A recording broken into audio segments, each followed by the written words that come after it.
नमस्कार, आप सभी का स्वागत है हमारे YouTube channel TET pass all पर। हेलो। Hello hello. हाँ, कौन? नमस्ते सर। हाँ, नमस्ते। सर मैं विजय बात कर रहा हूँ। बताइए। सर मैं वो आज वो क्या कहते हैं, मैं ये जानना चाह रहा था, काफी समय हो गया है ना बीएड वर्सेस बीटीसी के गजट का। हम्म। मैंने आपका आज देखा व्हाट्सएप पर, हम्म। आपने डाला था ना जल्द नवंबर में आने की संभावना है। हम्म। सर मैं उसी बारे में जानना चाह रहा था क्या कि चीज़ कब, बताइए? मतलब ये गजट जो है, हम्म। ये जो 2018 से ही, मतलब 28 जून 2018 से ही लागू होगा या अब से लागू करेंगे इसको? आपका presence of mind, common sense क्या कहता है कि गवर्नमेंट अगर नया बजट लेकर आती है तो वो कब से लागू करेगी? सर मेरे को तो ये लगता है जैसे केंद्रीय विद्यालय का एग्जाम वो सॉरी, रिजल्ट रुका हुआ है, तो इसका मतलब यही है उसको देखते हुए 28 जून को ही कर सकते हैं 2018 से। ये बताइए जी कि सर। मान लीजिए कोई सड़क है, वो खराब हो गई है, तो हाँ, जहां से जहां तक खराब है, जब बनेगा तो पूरा बनेगा या थोड़ा सा आगे पीछे छोड़ करके बनेगा? जो बीच में खराब है उसको सही करने की कोशिश करेंगे पहले तो। आप उसमें कंडीशन जोड़ने लगे। हम कंडीशन की बात ही नहीं कर रहे, हम कह रहे हैं कोई सड़क है, कहीं से जी, स्टार्ट होती है कहीं पर खत्म होती है, पूरी सड़क खराब है तो फिर और तो उसको नए सिरे से उसको होगी। बनाना है, तो पूरा बनाएंगे या शुरू में लास्ट में थोड़ा बहुत छोड़ देंगे? नहीं, पूरा ही बनाएंगे सर। तो कॉमन सी बात है कि गजट जब रद्द हुआ है, नया गजट आएगा, जी, तो जो रद्द हो गया है और उसके दौरान जो कुछ हुआ है उसको वैलिड करने के लिए फिर क्या रास्ता है? यही है कि सबको साथ लेके चलना। जब टेट लाइफ टाइम हुआ तो पीछे वाला जो इनवैलिड था, जो कि 5 साल 7 साल में एक्सपायर हो गया था, उसके लिए क्या किया गवर्नमेंट ने? सबको वैलिड कर दिया। आपने गजट पढ़ा था कि नहीं जो लाइफ टाइम हुआ था उसका? नहीं, गजट तो नहीं पढ़ा, लेकिन न्यूज में पढ़ा था, अखबार में। प्रॉब्लम यहीं से शुरू होती है। आपने न्यूज पढ़ लिया लेकिन आप इतनी जहमत नहीं उठाया कि एक बार चले एनसीटी की साइट पर वो गजट भी पढ़े, उसमें क्या लिखा हुआ है। पढ़े होते तो आपको जो है आज सवाल ही नहीं करना, तो कॉन्फिडेंस आपके अंदर होता। कोई भी जी, चीज गवर्नमेंट करती है तो इन चीजों का ध्यान रखती है कि एक छोटी सी भी गलती कहीं ना रहे, एक ऐसा कोई भी मिस्टेक ना रहे जिसकी वजह से फ्यूचर में प्रॉब्लम हो। तो एक डेट निर्धारित करती है कि जी, ये चीज हम कब से इसको वैलिड मानेंगे, कब से लागू माना जाएगा। तो जी वो सर। डेट उसमें डिक्लेयर करते हैं, तब जा करके वो जारी होता है। कोई भी चीज गवर्नमेंट का हो, विभागीय कोई भी चीज हो, आप भी करेंगे अगर कोई भी काम, मान लीजिए प्रॉपर्टी खरीद रहे हैं या कोई काम कर रहे हैं, कोई बिजनेस कर रहे हैं, तो ऑन रिकॉर्ड ऑन पेपर जो कुछ होता है वही माना जाता है। वही माने। ठीक। बाकी आपने वर्बली क्या कहा क्या नहीं कहा, आपने पेपर के अलावा और क्या किया क्या नहीं किया, उससे कोई मतलब नहीं है। ऑन पेपर क्या है सिर्फ वही माना जाता है, क्योंकि कभी भी विवाद होगा तो कोर्ट में सिर्फ डॉक्यूमेंट्स ही देखे जाते जी, हैं। तो जी सर। जब भी वैलिड करेगी गवर्नमेंट तो वो तो ये ध्यान रखेगी ना कि जब गजट रद्द हुआ है, और वो गजट जारी हुआ था 28 जून 2018 को, और उसके बाद न कई राज्यों में, अपने यूपी में ही देख लिया जाए तो भर्तियां हुई हैं। जी बिल्कुल हुई है। एक तो 69,000 वाली हुई है। तो 69,000 में बीएड वाले हैं। अगर उन जी, गवर्नमेंट 28 जून से नहीं करेगी 2018 से, तो ये तो लोगों इनका पे मैटर, संकट आ जाए। हाँ तो इनका मैटर फंस जाएगा। तो वो 28 जून 2018 से ही रहेगा। इसके जीता जाता प्रमाण एक तो ये है कि टेट जब लाइफ टाइम हुआ तो 2011 से ही हुआ। किया तो गया 2021 में, लेकिन हम्म। 2011 से किया गया, जब से शुरुआत हुआ था। जी। तो डेट डिक्लेयर रहता है, उसमें क्लियर किया गया रहता है कि कब से माना जाएगा। तो और फिर, ये गजट जो है वो नवंबर के दूसरे सप्ताह में आने के पूरे चांसेज है। दूसरे सप्ताह में आ जी, जाएगा। अच्छा, मतलब ये 14 नवंबर बाल दिवस तक आ जाएगा। हाँ, उम्मीद करके चलिए कि 14-15 तक आ जाएगा। हम्म। अगर बाई चांस थोड़ा लेट होता है तो नवंबर लास्ट तक उम्मीद है। आना तो है ही है। जी, अगर आना तो है। अगर बस नहीं आना उसका जो होता तो ये। प्रोसेस, अब तक अगर नहीं आना होता ना, तो केंद्र सरकार की ही तो एक बॉडी है केंद्रीय विद्यालय, जी, वो पीआरटी का रिजल्ट अब तक रोके हुए है। जी इसी जी। वजह से रोके हैं, क्योंकि वो वेट कर रहे हैं गजट आ जाए उसके बाद हम आगे बढ़ेंगे। अच्छा सर, एक चीज समझ में नहीं आती। हम्म। जैसे कि केंद्रीय विद्यालय का पीआरटी का पेंडिंग में, ठीक हम्म। है, लेकिन और बाकियों के इंटरव्यू वगैरह सब हो गए हैं, है बाकी नहीं? मीन्स किसका आप बात कर रहे हैं? जैसे टीजीटी पी और उनके केंद्रीय अच्छा, विद्यालय केवी के, केवी में टीजीटी हाँ के, पीएचडी। और ये तुम्हारा क्या कहते हैं लैब वालों के, हम्म। लाइब्रेरी वाले, सॉरी लाइब्रेरी वाले, मतलब इनका भी पीआरटी, रिजल्ट रुका हुआ है। देखिए प्रॉब्लम जहाँ था मेन पीआरटी, वो बीएड गजट के कारण रुका हुआ है। जी। टीजीटी पीएचडी में कोई दिक्कत नहीं था, उसको कर दिए। और अगर हाँ। कोई और भी रुका है तो हो सकता है कोई और कारण हो, इस वजह से रोके हों। उनका क्या कारण है अब वो तो वही जानेंगे ना। जी। हम्म। नहीं, मुझे ऐसा लगा शायद हो सकता है कि केंद्र सरकार की बॉडी है केंद्रीय विद्यालय, तो हम्म। मैं ये सोच रहा था जैसे ये फाइनली पूरा 6444 का एक साथ रिजल्ट देंगे जिससे कि इनको चुनाव में फायदा हो। देखिए वो रिजल्ट किस लिए अन्य का रोके हैं वो तो वही जाने। जी चुनाव जी। अपनी जगह है, वो मैटर अलग है। पीआरटी का जो हम्म, केवी का रिजल्ट रुका है उसके पीछे सिर्फ और सिर्फ एक कारण है, और वो है जो गजट रद्द हुआ है, और इसके अलावा कोई दूसरा कारण नहीं है। जी सर। तो वो सिर्फ वेट कर रहे हैं कि जब नया गजट आ जाएगा तो हम आगे बढ़ेंगे। अगर उनको बिना बीएड के आगे बढ़ना होता तो अब तक अब जो है वो बढ़ चुके होते। वो जनवरी से रोके हुए हैं रिजल्ट को। जी सर, और पूरा देख, एक साल होने हाँ वाला है। धीरे धीरे एक साल हो जाएगा। तो जी सर। वो इसीलिए रोके हुए हैं क्योंकि ये जो गजट ही जारी हुआ था वो केवी ने ही सबसे पहले रिक्वेस्ट किया था कि हमको बीएड को हम्म, शामिल करने दिया जाए। और फिर जी केवी बीएड को छोड़ करके जल्दबाजी में आगे बढ़ जाए, ऐसा हो ही नहीं सकता। तो इसी का जी। वेट कर रहे हैं। और जो प्रोसेस होती है कोई भी गजट जारी करने के लिए, मीटिंग वगैरह करना, सारी चीज़ें फॉर्मेलिटीज पूरे करना, तो उसको पूरा करने में थोड़ा टाइम लगता है। तो 11 अगस्त को ऑर्डर आया था। उसके बाद से आप अच्छा। देखेंगे तो अ, अगस्त ले लिया जाए, फिर उसके बाद सितंबर, और ये अक्टूबर चल रहा है अभी। ये मान के चला जाए कि करीब करीब 2.5 महीने हुए हैं। जी सर।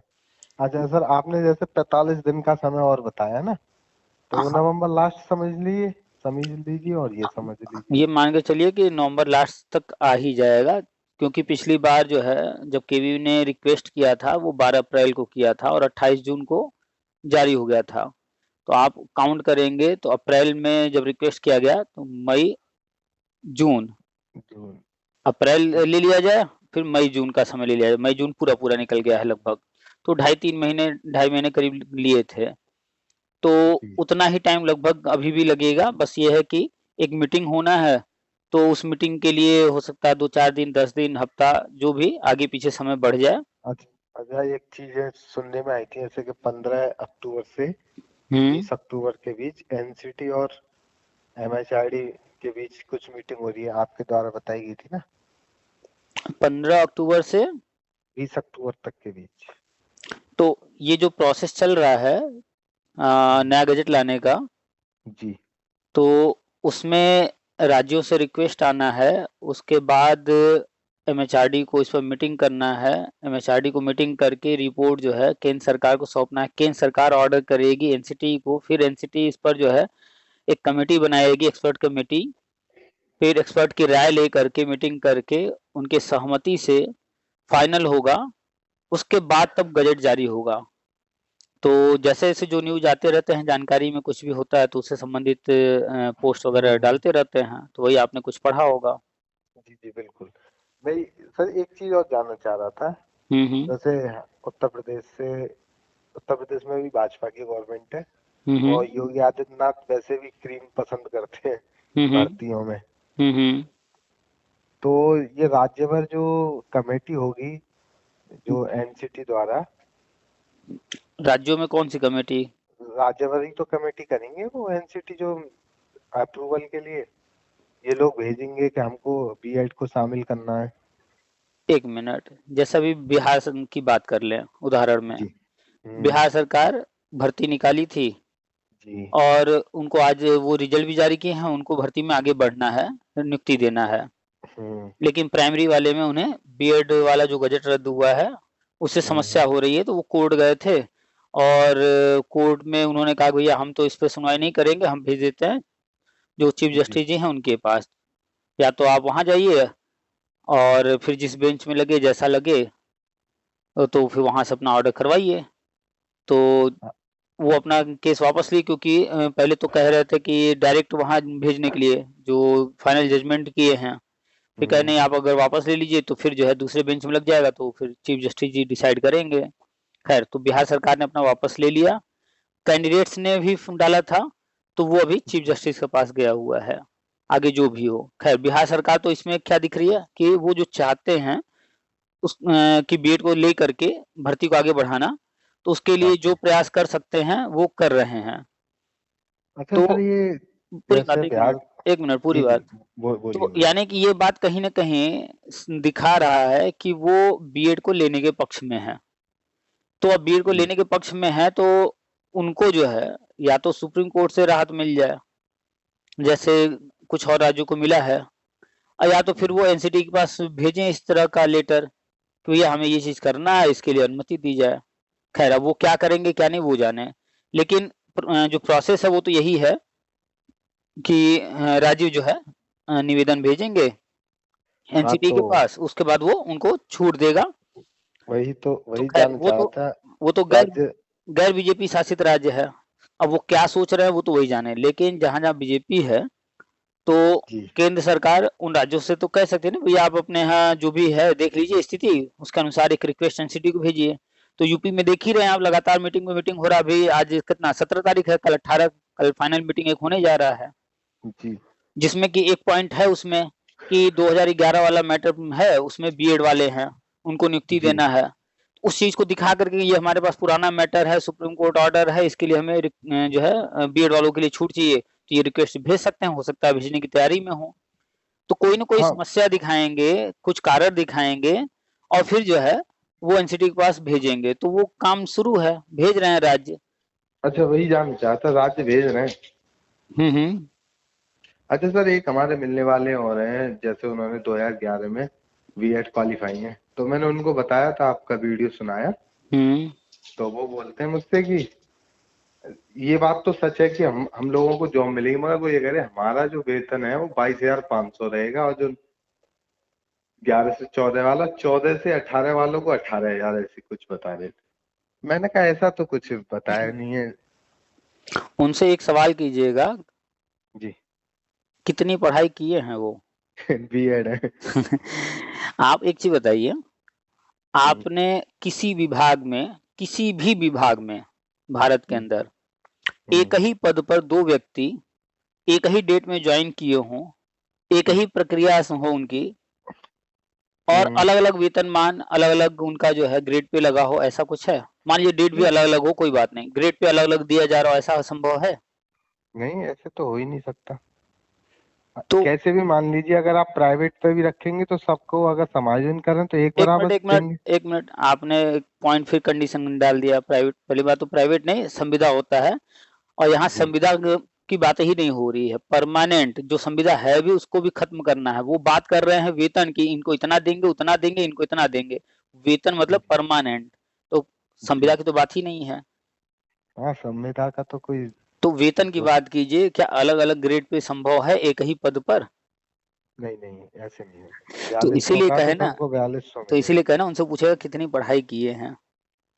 अब यही है का, जो कोई बता देता होगा। मैंने कहा मेरे को तो ऐसा नहीं लगता है। ये बोले जो कि कम नहीं, प सरकार पे इतना पैसा कहाँ से आया। ये जो कम पढ़े लिखे लोग कह लें या डिग्री वाले अनपढ़ कह लें तो इनके लिए उपयुक्त होगा। ये लोग डिग्री तो ले लिए हैं लेकिन इनके बुद्धि का विकास आज तक नहीं हुआ है। कोई कुछ भी कह देता है, ये कुछ भी मान जी। लेते हैं। कह दे रहे हैं कि इतना गवर्नमेंट का पैसा कहाँ से? उनको बजट के बारे में एक अक्षर नहीं पता होगा। मैंने कितना कहा नई शिक्षा नीति में बजट दोगुना कर दिया। उनसे 3.3। सिर्फ आप डिटेल मत पूछिए। उनसे सिर्फ इतना ही पूछ लीजिए ना कि 2023-24 का बजट कितना रहा है? उतना भी नहीं उनका। बता पाएँगे वो। जी। उतना भी नहीं बता पाएँगे। उनसे खाली इतना पूछिए शिक्षा पर हर वर्ष कितने परसेंट जो है हमारे जो टोटल बजट है, जो जीडीपी है, उसका कितना परसेंट खर्च होता है? नहीं बता पाएँगे। यही तो कहा था मैंने, पहले 3% होता था, अब 6 कर दिया है। आपने कहा सा- ना, उनसे पूछिए हम्म। ना। उनको पता नहीं था, बोले इतना डबल कर दिया है, मैंने यहाँ डबल कर दिया है। उनको इसी वजह नहीं से पता ये है, उनको नहीं पता है, इसीलिए तो वो बहकी बहकी बातें कर रहे हैं, किसी और की सुनी हुई बातें कर रहे हैं। जो भी व्यक्ति रियल में पढ़ा लिखा होगा वो फैक्ट पर बात करेगा, आंकड़ों पर बात करेगा। वो ऐसे ही हवा में बात कर रहे हैं सिर्फ, कितना बजट कहाँ है सरकार के पास। हम्म, अब तो उनके बारे मैंने उनको ये समझाया, अगर 6% कर दिया, उसी का ही कारण है जो आज स्कूलों में कायाकल्प का कार्यक्रम चल रहा है। ये टाइल्स वगैरह लग रही है, कहाँ से आया? बजट से ही तो आया होगा सर। तो ये तो उनसे पूछिएगा कि सिर्फ इतना बताएं कि पूरे उत्तर प्रदेश में कितने प्राइमरी विद्यालय हैं, और अगर एक प्राइमरी विद्यालय में टाइल्स लग रहे हैं तो उनका अनुमान कितना है खर्च आया होगा, और अगर विद्यालयों की संख्या वो जानते हैं तो मल्टीप्लाई करके बता दें कितना खर्च आ गया सिर्फ टाइल्स लगवाने में। टाइल्स का ही बहुत आ जाएगा। और जाकर के वो देखें कि स्कूलों में क्या क्या नहीं हो रहा है। बाउंड्री बन गई, कमरे बन गए, टाइल्स लग गए, शौचालय बन गए। अभी कुछ स्कूलों में मिला है, कुछ स्कूलों में बाकी है बिजली कनेक्शन। टैबलेट, और मैंने सुना सोलर का भी काम शुरू हो गया हमारी तरफ। हाँ, सोलर भी। और आज तो अखबार में आया है कि टैबलेट भी बांट दिया गया। कुछ लोग तो गए नहीं, और 200 समथिंग कहीं का हम पढ़ रहे थे अखबार, अभी उस पर भी वीडियो सोच रहे थे बनाए एक। तो टैबलेट भी दे दिया गया, हर स्कूल में 2 टैबलेट दिए जा रहे हैं। एक टैबलेट गए गुजरे में भी खरीदने जाएंगे 4 GB रैम का, 64 GB मेमोरी का, लगभग 15 लगभग। से 20 हजार का तो मान ही लीजिए सर। हाँ, 10 से ऊपर ही। और गवर्नमेंट ने हम्म, मान लेते हैं कि वो बल्क में खरीदा होगा तो उनको थोड़ा सस्ता पड़ गया होगा, लेकिन हर स्कूल को 2 दे रहे हैं तो संख्या कितनी हो गई देने की। अब करीब करीब स्कूल ही 160 के आसपास है। तो वो भाई साहब कह तो रहे हैं, बिना आंकड़ों के बात कर रहे हैं। चलिए आंकड़े कोई 2-4 हजार ऊपर नीचे कर ले कोई बात नहीं, उतना तो चलता है। लेकिन अब हम्म, हवा में बिल्कुल कोई बात करे बजट कहाँ है, बिना हम्म, बजट के ही इतना कुछ हो रहा है। बिल्कुल बिना बजट के तो कुछ नहीं हो सकता। पहले नहीं देखा कितनी बुरी हालत थी स्कूलों की? हम्म। ना तो पहले शौचालय था, ना नल थे। पहली पहले बात तो की बच्चे ही केंद्र नहीं रुकते सरकार। थे, ड्रॉप आउट बहुत रहता था सर, ड्रॉप तो आउट की बहुत अभी अभी समस्या थी। उसी पर तो फोकस किया जा रहा है, उसकी संख्या को कम किया जाए, ड्रॉप आउट को। और पहले की जो, चाहे केंद्र सरकार को कह लें चाहे राज्य सरकार, इनको सरकारी स्कूल से कोई लेना देना ही नहीं था। पूरा जो इनके चुने हुए लोग, जिनके नेताजी लोग, विधायक सांसद जिनके स्कूल थे, सब वही हम्म, खोले हुए थे। तो जी। उनका स्कूल चलाना है तो क्यों सरकारी पर ध्यान दें। इसलिए कभी सरकारी पर ध्यान दिया ही नहीं गया। अब जाकर के सरकारी पर ध्यान दिया जा रहा है तो उल्टा बल्कि लोगों को भड़काया जा रहा है कि प्राइवेट कर रहे हैं। हाँ हाँ, यही कहते हैं ये। अरे जो लगे हुए शिक्षक हैं, हम्म। जिन्होंने 7-7 8-8 साल उनकी जॉब होगी, अरे क्या होगा, वो खुद बात प्राइवेट करे दे रहा मोदी। तो मैंने कहा मोदी का ही प्राइवेट करे दे रहा उनकी भाई। उनकी मूल समस्या ये है कि कल तक वो बैठ करके सैलरी उठा रहे थे, हराम का खा हम्म, रहे थे, आज उनको काम करना पड़ रहा है तो वो इस तरह की बातें कर रहे हैं। नहीं तो हम्म, वास्तविकता है, आप देख लीजिए कि एक टाइम हम्म। था जब स्कूलों पर ध्यान नहीं दिया जाता था। इसका मतलब किसको लाभ पहुंचाया जा रहा था? प्राइवेट स्कूलों टी- को। हाँ बिल्कुल, और और टीचर आज आराम से बैठते हम्म, थे। और आज सरकारी स्कूल के मास्टर साहब को इतना जांच ये वो करके परेशान करके रखे हैं कि वो काम करेंगे ही करेंगे, और इतनी योजनाएं चला दिए हैं, इतना सब कुछ निपुण और न जाने क्या क्या। हाँ, ये परेशान है निपुण लोग, से परेशान है कि क्या परेशान है, निपुण काम के करना आगे पड़ हम रहा। पूरे नहीं हो पा रहे। तो अभी स्कूल सुधर रहे हैं, स्कूल में पढ़ाई हो रही है, मास्टर साहब लोग समय से जा रहे हैं, चाहे मास्टर साहब हो, चाहे शिक्षा मित्र हो, चाहे कोई हो, सब लोग समय से जा रहे हैं, सारा काम कर रहे हैं। तो अब जी। बताइए कि अब इस सरकारी स्कूलों पर ध्यान दिया जा रहा है ना, तो अब कहा जा रहा है प्राइवेट कर रहे हैं उल्टा। हम्म। मैंने तो कहा प्राइवेट तो नहीं कर रहे हैं, वैकेंसी तो खूब निकालने के मूड में गवर्नमेंट, प्राइवेट चलिए क्यों करेगी? मूड में जो है वो भविष्य की बात है, वो नहीं दिख रहा लोगों को, तो इसलिए हम्म, नहीं मानते हैं। चलिए उसको हम कह देते हैं मत माने। जो हो रहा जी। है जाकर के एक बार चक्कर लगा कर तो आए कि किसी स्कूल का, जिधर किसी 5 भी। कमरे से किसी में कम नहीं है। कमरे बन गए, टाइल्स लग गए, स्मार्ट बोर्ड लग रहे हैं, टीवी दिए जा रहे हैं, स्पीकर दिए जा रहे हैं, सब कुछ किया जा रहा है, बायोमेट्रिक हो रहा है, जी। क्या नहीं हो रहा है। तो ये लोग हवा में। चौकीदार की व्यवस्था हो रही है। हाँ, चौकीदार, वो भी वेतन। हम तो सबसे उसमें खास बात ये पड़े, चलिए चौकीदार दे रहे हैं वो तो ठीक है। हम उसमें हम्म, ढूंढ रहे थे कि वेतन कितना देंगे। तो वेतन देख करके हमें अच्छा लगा कि ऐसा नहीं है कि 2,000 4,000 रुपए फॉर्मेलिटी काम चलाने के लिए, 10,000 रुपए रखे हैं। तो 10,000 रुपए आज के टाइम में एक एवरेज इनकम जो है किसी सामान्य व्यक्ति जो बिल्कुल कोई काम धंधा ना करा हो, अभी नया नया हो, तो उसके लिए ठीक ठाक शुरुआत है। ठीक ठाक। और ये देखिएगा, ये जो कौन सी योजना अग्निवीर वगैरह जो चलाए हैं, जी जी। ज्यादातर 4 ईयर लोग, वाले। हाँ, तो ज्यादातर उसमें के जो लोग आएंगे उस वो लोग जो है उनको वरीयता देंगे, वो लोग ज्वाइन करेंगे इसमें। एक तो जी वहां से आएंगे 4 साल का ट्रेनिंग लेकर के, और फिर 4 साल ट्रेनिंग के बाद उनको अच्छा खासा जो है लाखों में पैकेज मिला होगा। सिलेक्ट जी। तो 1/4 ही होने हैं ना, जी सर। बाकी जो है, हाँ, 1/3 निकाल दिए जाएंगे। हाँ, 3/4 उसमें रहेंगे। तो रहेंगे। इन 3/4 को जो है ये ज्यादातर बच्चे जो है गांव के ही गए हैं, और वो बच्चे जैसे आएंगे तो उनको स्कूलों में 10,000 की तुरंत जो है जॉब मिल जाएगी, वरीयता मिलेगी, तो ले लेंगे वो जॉब। पता नहीं लोग क्यों अग्निवीर का मतलब वो कर रहे हैं, विरोध कर रहे हैं, बट मेरी नजर में ये, जिस उम्र पे बच्चा लग जाएगा जब तक घर आएगा उस समय बच्चे ऊधमबाजियों में व्यस्त रहते हैं। आप अपने आसपास के 10 बच्चों का उदाहरण ले लीजिए, अपने घर, अपने पास पड़ोस के घर के बच्चों का। इंटर जी। के बाद कम से कम 6 साल वो क्या कर रहे हैं? जितने भी बच्चे इंटर पास आउट हैं उनको 3 साल देखिएगा, ग्रेजुएशन में घुस जाते हैं, मदर मस्ती करते हैं, फिर 2 साल इधर उधर, मतलब उनका ऐसे ही गुजर जाता है। 6 साल, 25-26 इसीलिए साल इसीलिए नहीं हो हमने कहा ना, जाते। 6 साल तक वो कुछ नहीं कर पाते हैं। पता चला कि वो बीटेक कर लिए, बीटेक के बाद अरे यार ये नौकरी में इतना ही है, उतना ही, ये नहीं करेंगे, चलो जो है एमटेक कर लेते हैं, एमबीए कर लेते हैं, कुछ और डिग्री लेने लगते हैं साथ में, चलो जी कंप्यूटर कोर्स कर लेते हैं। यानी कि बीटेक लाखों रुपए खर्च करके, एमबीए लाखों रुपए खर्च करके पढ़ाई कर ले रहे हैं, उसके बावजूद जो है नौकरी मिल नहीं रही है, और मिल रही है तो कितना मिल रहा है, ये हालत रहता है। कम से कम इंटर के बाद 6 साल तक तो वो कुछ नहीं कमाते हैं, 6 साल सिर्फ घर वालों का लाखों रुपए खर्च कराते हैं। और ये कम से कम 24-25 लाख रुपए कमा लेंगे 4 साल में। तो 4 साल में जो ट्रेनिंग लेकर के आएंगे, वो 4 साल का 1 रुपया फीस नहीं लग रहा है कि नहीं हमको जो है अपने जेब से फीस भर करके पढ़ाई करना है। जी हाँ। उल्टा बल्कि उनको वहां रहना, खाना पीना सब बढ़िया मिल रहा है, फिजिकल ट्रेनिंग हो रही है। जो घर से जिस कंडीशन में गए होंगे, जब आएंगे ना तो हथौड़ा बन करके आएंगे। सबसे खास बात इनकी ये लगी मुझे, जैसे धनाढ्य लोग होते हैं, अरबपतियां लोग होते हैं, इनकी हम्म कंपनियां होती हैं, हम्म उनमें सर इनको बहुत जल्दी वरीयता मिलेगी। 25-25, 30-30 हजार रुपए वो वैसे ही लोगों को दे देते हैं जो थोड़े से फिटनेस अच्छी होती है ना, लंबे हाँ चौड़े हाँ। से होते हैं।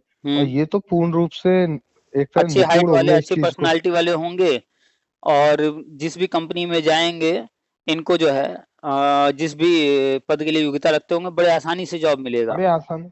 जब उन्हें और पता है ये बंदूक अच्छे से चला लेता है, हम्म उछल कूद इसकी बढ़िया है, सब काम कर लेगा, नजर इसकी हम बहुत तेज रहेगी, उनके मुकाबले तो ये बहुत बेस्ट रहेगा। हम्म आप कोई भी एक एवरेज कंपनी या बड़ी कंपनी को देख लीजिए, सिक्योरिटी पर्पज से वहां पर कुछ लोग रखे ही जाते हैं हर हाल में। बिल्कुल। कोई मॉल हो, कोई जो है जी बिल्डिंग बनी हो जिसमें 100-200 जो है फ्लैट हो, हर जगह सिक्योरिटी पर्पज से लोग रखे जा रहे हैं। अब वहां जी। पर अभी तक ऐसे ही किसी को रख रहे थे, अब इनको रखेंगे, और पेमेंट भी वहां अच्छा मिलता है।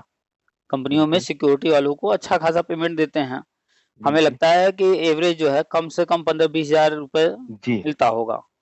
कुछ जगह कम भी मिलता है, लेकिन 10 हजार के आसपास इस वक्त होगा लेकिन गए गुजरे में। इनकी अपने आप में डिमांड रहेगी। तो अब इनको तो हर कोई लेना चाहेगा ना। जी अब जैसे कोई बच्चा कहीं इंटरव्यू देने गया हो, और वो कोरोना काल में पास हुआ हो, और कोई जी। दूसरा बच्चा कोरोना काल से पहले पास हुआ हो और कोरोना काल के बाद पास हुआ हो, तो जो इंटरव्यू ले रहा होगा वो किस पर फोकस करेगा, जो कोरोना में पास हुआ है या कोरोना के उन, पहले या बाद वाले को? उन्हें पता है इसने कुछ क्या ही नहीं है, तो ऐसे ही प्रमोट होके आ गया है। तो उसको पता है ना कि ये तो कोरोना काल वाला है, ये तो प्रमोट होकर के आगे बढ़ गया है, तो इसको भाई साइड में करते हैं। जो हाँ, इसके इंटरेस्ट ही पहले नहीं वाला लेंगे है, हाँ, उसमें। जो इसके पहले वाला है वो तो मेहनत से किया होगा, जो इसके बाद वाला है वो जी भी मेहनत से किया होगा, तो उस पर उतना इंटरेस्ट नहीं दिखाएगा। क्यों? क्योंकि जी। वो जानता है हमें जो काम चाहिए उसके लिए कैसा बंदा चाहिए, तो वो सबको सब पहचानते हैं। इंटरव्यू लेने जो बैठा होता है मूर्ख नहीं होता है। तो ऐसे ही जो हायर कर रहा होगा कंपनी, चाहे प्राइवेट वाली हो चाहे गवर्नमेंट, कहीं भी हायर करेगी तो वो चाहेगी कि उस लेवल का बंदा मिले। और गवर्नमेंट, जी हमें हम श्योर है कि जो स्कूलों में सुरक्षा कर्मी की बात हो रही है, जो हो सकता जी। है 2024 में या 25 में जब भी भर्ती है इसकी, अभी तो प्लानिंग की गई है, अभी इसके लिए कुछ नियम कानून बनेंगे, जो भी है इस तरह की चीजें आगे होंगी धीरे धीरे। तो जब भी आएगा ये, तो उसमें बड़े पैमाने पर ये अग्निवीर जो है वो लिए जाएंगे। जो लोग कह रहे थे कि निकलने के बाद वो कहाँ जाएंगे, क्या करेंगे, तो उन मूर्खों को इतना नहीं समझ है कि फ्री में गवर्नमेंट उनको रखकर खिला पिला कर हथौड़ा बना रही है, शरीर मजबूत कर रही है, दिल दिमाग उनका जो है अच्छा बना रही है, और साथ में उनको जो है पेमेंट भी मिल रहा है। जब वो वहां से 4 साल में निकलेंगे, बीटेक कर ले 4 साल करके, क्या मिलेगा जब निकलेंगे वहां से? कुछ नहीं मिलता है। खर्च किए होते हैं, बल्कि 4 साल में अगर जो है गए गुजरे में अगर उनका सालाना रहने का 1 लाख रुपया रख लिया जाए, और पर ईयर का 1 लाख 2 लाख 4 लाख जो भी खर्च होगा जिस भी कॉलेज से कर रहे होंगे, तो वो 10-20 लाख खर्च करके निकलते हैं 4 साल में। और ये जब 4 साल में निकलेंगे तो लाखों ले करके निकलेंगे। जी 12 लाख ऐसे कुछ तो लेके ही निकल रहे हैं। तो अगर 10 लाख रुपए भी वो उसमें से लगा देंगे तो बढ़िया एक बिजनेस कर लेंगे, अगर बिजनेस करना चाहेंगे तो आज। और सर लगभग लगभग 21 खींच के 22 हम्म इतने में ही घर आ जाएंगे, और वो एक जो समझ लो कुछ भी कर सकते हैं 21-22 साल के बाद भी। 21-22 की उम्र में इसमें से जितने होंगे, हम मान के चलते हैं कि 90% से ज्यादा को, तो जो लड़कों का एक होता है ना कि नौकरी होगी तो शादी या ये वो, तो उनकी हम्म शादी जो है जितने भी होंगे 90% ज्यादा को 25 के अंदर ही हो जाने वाला है।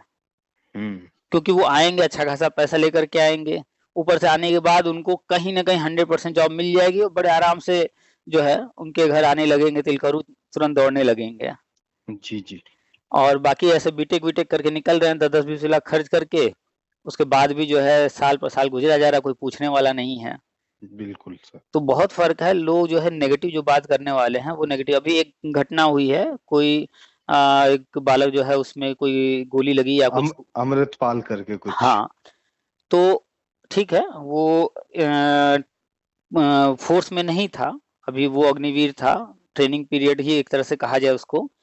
तो अब लोग उस पर चर्चा कर रहे हैं कि उसको उस तरह का सम्मान नहीं दिया गया, वो चीज नहीं दी। तो लोग जब बात करते हैं, ठीक भाई, भावनात्मक बातें आप सही कर रहे हैं, हम उसको गलत नहीं कह रहे, भावनात्मक बातें सही हैं, फीलिंग्स हैं, लेकिन लोग ये भूल जाते हैं कि फैक्ट क्या है। वो जिस पद पर रहा, जिस जगह पर रहा, उससे संबंधित चीजें ही तो होंगी। जी अब कोई जो है बड़ा अधिकारी हो सेना का, और कोई सामान्य सैनिक हो, अब लोग जो है उसकी तुलना करें, अरे वो अधिकारी के साथ हुआ था तो ऐसा हुआ था, इसके साथ ऐसा हो रहा है। भाई दोनों में फर्क है। बिल्कुल, पद का फर्क है सर, पद बहुत बड़ी चीज होती हम है ये नहीं अपने कह आप रहे में। हैं कि उसने देश के लिए जान नहीं दिया, उसने देश के लिए ही दिया है, सब कुछ सही है, लेकिन पद का फर्क है। अभी एक व्यक्ति जो है कहीं से चोरी करके भाग रहा हो, पुलिस गोली मार दे, कोई नहीं तो पूछ रहा उसे। उसको आजीवन जो है लोग चोर ही कहेंगे। जी और यूं और कहेंगे अच्छा हुआ। हम्म और वही जो है एक व्यक्ति जाकर बॉर्डर पर गोली खा ले, उसके लिए लोगों की भावनाएं होंगी। तो व्यक्ति तो वो भी एक जान, वो भी एक जान, वो भी, कंडीशन अलग अलग हैं। तो ऐसे ही वहां पर भी तो हम पढ़ रहे थे अखबार में, इस तरह की न्यूज थे। ठीक है, भावनाएं हैं, हम मानते हैं कि उनके लिए भी गवर्नमेंट को आगे कुछ इस तरह का प्लान करना चाहिए, लेकिन वो अभी अग्निवीर थे, ट्रेनिंग पीरियड में थे, वहां पर इस तरह की चीजें नहीं है, तो वहां पर उम्मीद करना इस तरह की चीजें, वो थोड़ा सा हमें उचित नहीं लगा। कि ठीक है भावनाएं हैं, लेकिन उस तरह की चीजें हो नहीं सकती ना, जो जिस हाँ पद पर मतलब रहा। शहीद का दर्जा नहीं दिया गया, ये बता रहे थे कुछ ऐसे। हम्म शहीद का दर्जा भी देखिए आप, सेना में भी कुछ लोगों को नहीं मिला है, जबकि जान जी उनकी भी गई है, लेकिन नहीं मिला। क्यों? उनका जो डेथ का कारण रहा, वो जो शहीद वाला होना चाहिए वो नहीं था, कुछ और था। अब जैसे मान लीजिए सेना में है, दो लोग आपस में किसी बात से लड़ गए, एक दूसरे को गोली मार दी, अब क्या वो शहीद में गिने जाएंगे? नहीं नहीं, वो तो कोई वॉर हो रही हो या कुछ वैसा हो तभी तो माना जाएगा। हम्म अब तो अपने घर में लड़ लो, मर हम्म लो, तो ये हम्म थोड़ी है शहीद हो गए। सेना में कुछ लोग गए, चाहे पारिवारिक मैटर रहा, चाहे वहां पर अधिकारियों से दिक्कत हुआ, या जो भी हुआ, उन्हें जो भी समस्या आई, उन्होंने अपने ही रिवाल्वर से खुद को गोली मार लिया, अब उनको क्या शहीद का दर्जा दें? ऐसे कैसे दे देंगे। तो लोग जो है भावनात्मक पक्ष को रख करके साइड में, जो फैक्ट है उस तरह नजरिए से प्रैक्टिकल होकर के नहीं देखते हैं थोड़ा सा। खैर लोगों के अपने अपने विचार हैं, और खासतौर पर विपक्ष जो है उसको तो बस ऐसे ही मुद्दा बनाना होता है बिना वजह का। जैसे जी अभी आपने बताया ना कि एक भाई साहब वो कह रहे इतना पेमेंट, इतना पेमेंट, इतना पेमेंट, तो ये सब विपक्ष का फैलाया हुआ जाल है। बहुत सारे लोग हैं फेसबुक यहाँ वहाँ इस तरह की उल्टी सीधे चीजें लिखते रहते हैं। जी बस वही सब कारण है। हाँ मैंने तो कह दिया, मैंने कहा जब इतने सालों से बैठे हो और बैठे रहो। और नेगेटिव क्या कहता है। नेगेटिव सोच जो है वो इंसान को कभी आगे नहीं बढ़ने देती है। भाई नौकरी तो हमें भी नहीं मिली है, हम भी 2011 वाले हम्म, हैं। हमें भी जो है जी। नेगेटिव ना चाहिए, ये वो ऐसे वैसे चिल्लाने। लेकिन हम नेगेटिव नहीं है, हम देख रहे हैं सरकार कोई चीज कर रही है तो क्यों कर रही है, कोई चीज नहीं कर रही है तो क्यों नहीं कर रही है, और उन चीजों को हम समझ रहे हैं। दिन भर मैं चिल्लाए हाय सरकार, उससे क्या होगा। अब मेरे साथ के भी लोग हैं जो बीएड किए हुए हैं। हम्म। मैं तो खैर अभी किया था 20 में, 2020 में मेरा कंप्लीट हुआ। हम्म। फिर मेरा 21 में टेट निकला, और ये फिर ये हो गया तुम्हारा केवीएस वाला, ये भी ठीक है। हम्म। तो बोले कि तुम तो कहते थे पंडित जी महाराज के बीएड वैलिड रहेगा। मैंने हम्म। कहा तो ये भी तो देखो, किसी ने ये भी तो नहीं कहा कि अवैलिड है, हम्म। अनवैलिड थोड़ी है। कि ये भी बात सही है, लेकिन कुछ हो भी तो ना ना। मैंने कहा भाई हर चीज का एक समय नोटिस पीरियड होता है। जो चीज हम्म। सामने आएगी वो आएगी। हम्म। अब हमारे कहने से हम सोचते हैं कि हमें आज नौकरी मिल जाए, नहीं मिल पाएगी। उसका हम्म। भी एक समय है। हम्म। जब वैकेंसी निकलेगी, हम्म। कभी कभी भर्तियां फंसे आती हैं कोर्ट में। अब तुम यही देख लो, हम लोगों ने फरवरी में एग्जाम दे दिया, अब हम्म। कहाँ है बताओ। हम्म। मैंने कहा चलो हम तो बीएड वाले हैं, बीटीसी वालों को भी ना है यार उसमें हम्म। तो बोले हाँ जी सही हो। मैं तो थोड़ा धैर्य रखो, जो होगा सबके लिए बढ़िया ही होगा। हम्म। लोग जो है जो फेसबुक व्हाट्सएप यहाँ वहाँ जो कुछ जो लिख रहा है कोई भी, उसको बहुत जल्दी नोटिस कर लेते हैं, पढ़ लेते हैं, दिमाग में भर लेते हैं, लेकिन इतनी भी जहमत नहीं उठाते हैं कि जो ऑफिशियल चीजें हैं, कोर्ट ऑर्डर हुआ या एनसीटी का कोई लेटर हुआ, कोई गजट हुआ, इनको भी एक बार अपनी आंखों से देखने का प्रयास करें। हम तो इसीलिए बार बार वीडियो बना रहे हैं, वेबसाइट तक दिखा रहे हैं, लोगों को बता रहे हैं कि कोर्ट ऑर्डर अगर आपको पढ़ना है तो सुप्रीम कोर्ट की साइट ऐसे खोलिए, ऐसे यहाँ पर लिखिए, हम्म। सर्च। हम दिखा करके एक चीज बता रहे हैं ताकि हर व्यक्ति जागरूक हो, वो खुद से ये चीजें कर ले। लेकिन देखते हैं बहुत सारे लोग जो है अभी भी बस सुनी सुनाई बातों पर ही चल रहे हैं, क्या है ऑन पेपर वो नहीं देखना चाह रहे हैं। हमसे काफी लोग से बहस भी हो गया। हमने उनसे कहा कि आप सिर्फ हमें कोर्ट ऑर्डर में ये लिखा दिखा दीजिए कि जो सब लोग कह रहे हैं कि बीएड बाहर, आप भी कह रहे हैं बीएड बाहर, उसमें कहाँ लिखा है कि बीएड बाहर, बीएड को नहीं लेना है। इसी पर शर्त कई लोगों से लगा, कोई नहीं दिखा पाया अभी तक। मगर जब उसमें लिखा ही नहीं है, सिंपल था, कोर्ट में मुद्दा गया था कुछ और, कि बिहार राजस्थान सरकार बीएड वालों को नहीं ले रही है, तो उन्होंने उसमें फटकार लगाया राजस्थान सरकार को, भैया तुम तो एनसीटी के अनुसार चलने वाले हो, तुमको चलना है, तुमने जो है एनसीटी के अनुसार नहीं चला है, उसके लिए उनको फटकार लगाया। और दूसरा, फिर जब वो सुनवाई के दौरान तथ्य आए सामने, तो ऐसा कोई जी। तथ्य उनको नहीं मिला कि गजट को अवैध कह दें या गलत कह दें। हाँ, लेकिन एक पॉइंट मिला कि जो इस गजट को जारी करने के लिए जो बनाया गया है प्रक्रिया, वो हम्म। प्रक्रिया पूरी नहीं हुई, उसमें एक प्रक्रिया जो है छूट गई, एक मीटिंग छूट गया जिसको नहीं किया गया, तो उसको कारण बना करके गजट को रद्द किया गया।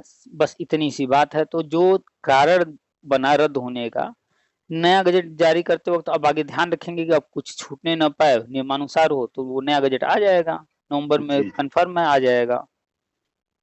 बस तो यही एक सवाल था कि बस ये बजट आ जाए। अब हम्म। मैं तो पता नवंबर आ जाएगा, थोड़ा सा बस यही है कि नवंबर तैयारियां में जो। नवंबर में ही आ जाएगा, हमें 100% जो है कंफर्म है हम कि दिसंबर तो नहीं जाने पाएगा, नवंबर में हो जाएगा। क्योंकि एमएचआरडी एनसीटी लगे हुए हैं इसमें, और चूंकि केवी का भी रिजल्ट रुका है, राज्यों में भी भर्तियां जो है बहुत जगह विवाद हो रहे हैं, तो उस मैटर में ज़्यादा समय नहीं लगाएंगे। लेकिन एक अनुमान है कि पिछली बार जो है जारी करने में 2 ढाई महीना लगा था, तो ये मान के जी। चल रहे हैं हम कि 3 महीने के अंदर जो है आ जाएगा, और काम भी चल ही रहा है। तो 11 जी। अगस्त को ऑर्डर आया था, तो अगस्त हो गया, 11 अगस्त के बाद 20 दिन उधर, फिर सितंबर हो गया, अक्टूबर हो गया, लगभग हम्म। लगभग जो है 2.5 महीने तो बीत चुके हैं।